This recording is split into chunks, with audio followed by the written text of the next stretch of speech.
साजिश में आज सबसे पहले बात होगी मॉस्को की, जहां आसमान पर 24 घंटे निगरानी की जा रही है। वहां यह है कि ज़ेलेंस्की अब सीधे मॉस्को पर ड्रोन अटैक कर रहे हैं और ठीक इसी वक्त नॉर्थ कोरिया के तानाशाह किम जोंग उन के रॉकेट भी यूक्रेन की फौज के पास पहुंच गए। यानी एक बहुत बड़ी साजिश और डबल गेम यूक्रेन की जंग में शुरू हो चुका है।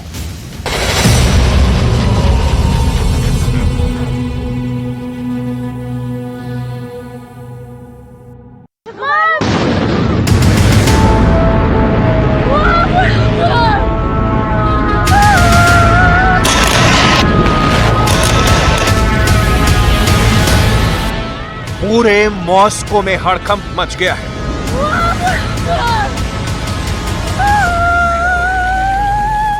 मॉस्को में लगातार बैरिकेडिंग्स की जा रही हैं। एयर ट्रैफिक को कंट्रोल किया जा रहा है। पुतिन के आदेश पर मॉस्को की सुरक्षा में तैनात मिसाइल सिस्टम को सुपर अलर्ट कर दिया गया है। मॉस्को की सुरक्षा का जिम्मा पुतिन के खास कमांडरों को सीधे सौंप दिया गया है। रूस के अंदर पुतिन की आर्मी सुपर अलर्ट मोड पर भेज दी गई है। आखिर अचानक मॉस्को के अंदर ये सब क्यों हो रहा है? ये सब हम आपको बताने वाले हैं और इस सवाल से भी पर्दा उठाने वाले हैं कि क्या नॉर्थ कोरिया का तानाशाह Kim Jong Un double game खेल रहा है? आखिर यूक्रेन की सेना किम जोंग के रॉकेट से पुतिन की आर्मी पर हमला कैसे और क्यों कर रही है?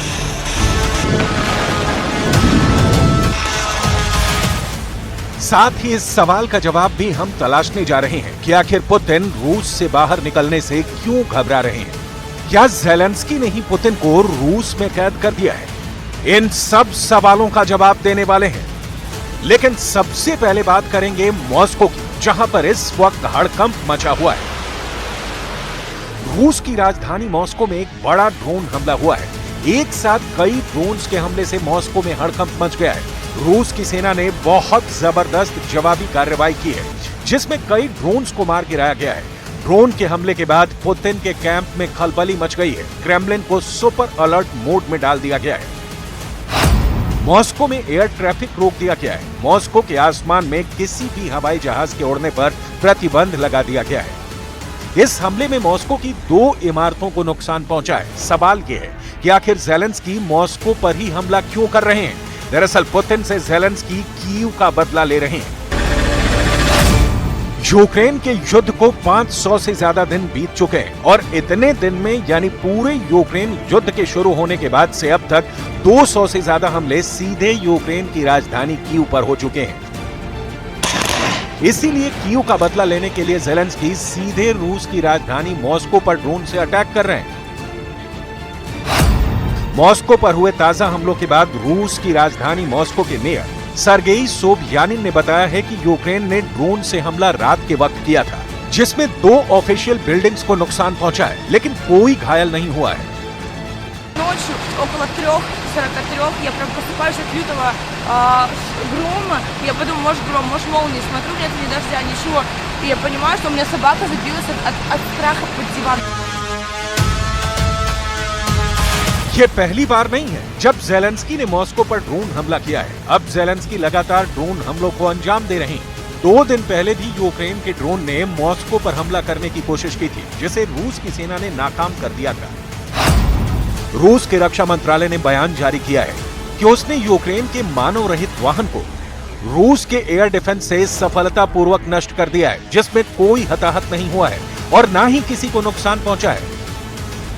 रूस ने दावा किया है कि उसने एक तो नहीं पूरे 5 यूक्रेनी ड्रोन तबाह कर दिए हैं। यूक्रेन के ड्रोन्स ने मॉस्को के वनों को अंतर्राष्ट्रीय हवाई अड्डे पर हमला करके कामकाज रोक दिया था।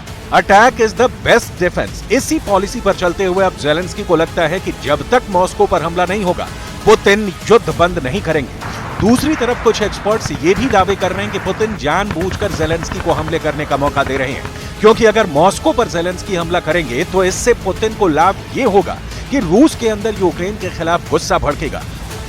रूस के लोग सेना में भर्ती होने में ज्यादा दिलचस्पी लेंगे।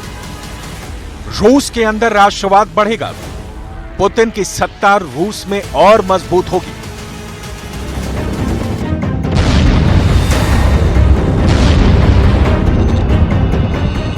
ज़ेलेंस्की की हिम्मत इतनी बढ़ चुकी है कि रूस के तागानरोग शहर में भी हमला किया गया है।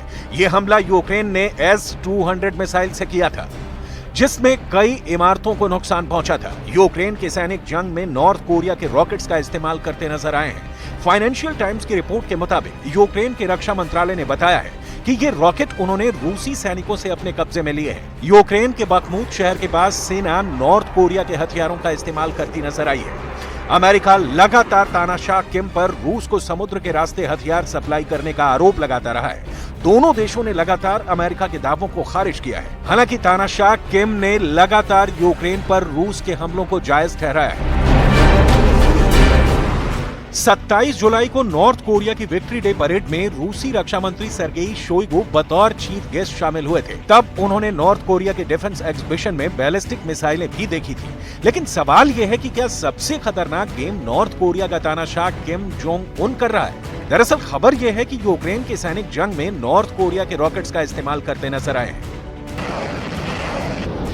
अब ऐसे में सबसे ज्यादा चौंकाने वाली बात यह है कि अब यूक्रेन के युद्ध में पुतिन और किम जोंग साथ साथ हैं। तो फिर सवाल यह है कि आखिर रूस पर हमला करने के लिए यूक्रेन के पास किम जोंग के रॉकेट कहां से पहुंच गए? ये सवाल उस वक्त उठ रहे हैं जब सिर्फ 3 दिन पहले ही किम जोंग उन के देश नॉर्थ कोरिया की राजधानी प्योंगयांग में रूस के रक्षा मंत्री शोइगु ने एक बड़ा दौरा किया है। यह दौरा कितना बड़ा और कितना अहम था, आप इस बात से समझ सकते हैं कि सोवियत संघ टूटने के बाद यह पहला मौका था जब 30 सालों में पहली बार रूस के रक्षा मंत्री नॉर्थ कोरिया पहुंचे थे। रूस के रक्षा मंत्री शोइगु ने किम जोंग को राष्ट्रपति पुतिन का एक लेटर भी सौंपा। इसके बाद किम ने मिलिट्री डेलीगेशन भेजने के लिए पुतिन को धन्यवाद दिया था। रूस के रक्षा मंत्री ने प्योंगयांग के अंदर खतरनाक हथियारों की एक प्रदर्शनी का दौरा किया था। रूस के डेलीगेशन की यात्रा को लेकर व्हाइट हाउस प्रवक्ता जॉन किर्बी ने यह बयान भी दिया था कि यह दौरा ऐसे समय में हो रहा है जब रूस दूसरे देशों से हथियार खरीदने की कोशिश कर रहा है। इसमें अब कुछ सीक्रेट नहीं रहा है। पुतिन दूसरे देशों से जंग में मदद मांग रहे हैं और इसमें नॉर्थ कोरिया भी शामिल है। Sanctions and export controls, Russia is searching for arms from foreign countries, including through Wagner. In recent weeks, we have seen North Korean officials falsely deny that they have provided arms to Wagner. As we have said publicly, North Korea delivered infantry rockets and missiles into Russia for use by Wagner toward the end of last year. So today, we are releasing some imagery of this initial delivery. यही नहीं, इससे पहले भी America की तरफ से यह दावा किया जा चुका है कि किम जोंग उन वैगनर को हथियार सप्लाई कर रहे हैं। फिर आखिर नॉर्थ कोरिया के रॉकेट से यूक्रेन के सैनिकों के द्वारा रूस पर हमले का सच आखिर क्या है?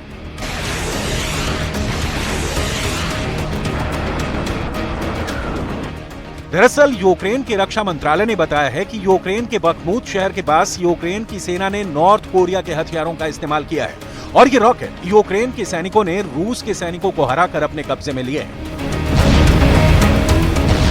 यानी यूक्रेन रूस को मनोवैज्ञानिक लड़ाई में हराना चाहता है।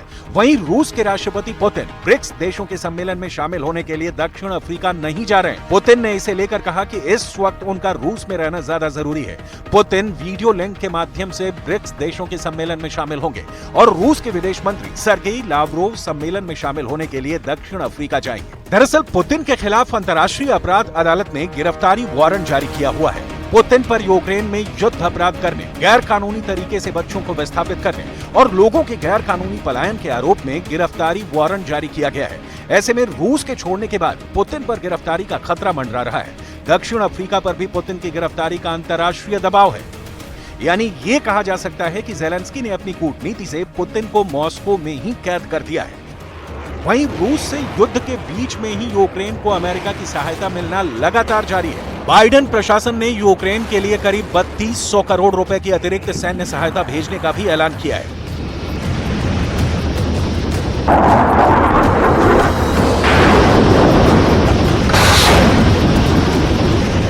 यूक्रेन को रूस से युद्ध के लिए अभी अमेरिका और भी कई आधुनिक हथियार देने की प्लानिंग में जुटा हुआ है।